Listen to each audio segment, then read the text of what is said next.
Hey everybody, so I wanted to do a short tutorial on Thea Render Animation. In this tutorial I use a combination of SketchUp Make and Thea Render. As you can see here, the rendering finished in a little over a day, but let's go ahead and jump into the SketchUp model.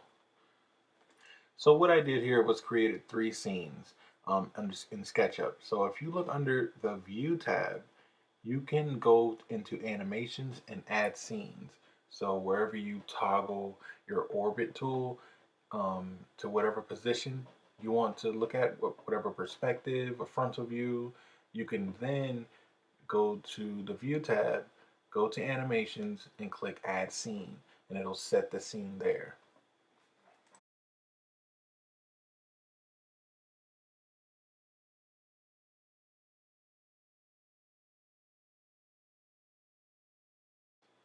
Let's go ahead and just add a scene.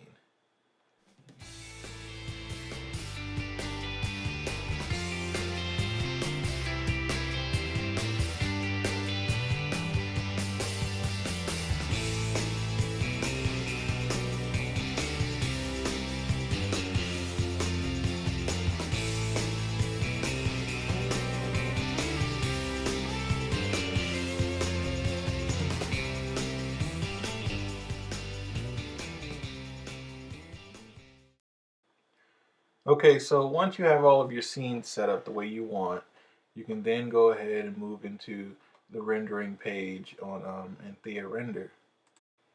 So I already have it pulled up here. So let's go under the rendering tab in Thea Render.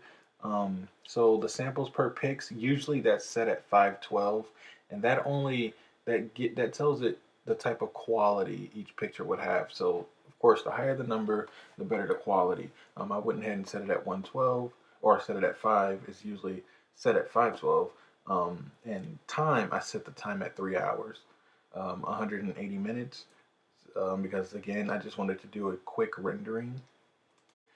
And under the animation tab, I leave the frames per second at 24. And you can see here, the rendering finished in 1 day, or a little over 1 day. And just like if you were doing a regular still rendering, this is how it will render. This is how it will look. It'll look as if it's just doing a still rendering, but really it's going to follow that path you created in SketchUp and render each of those so to create your animation. And this is what you'll get.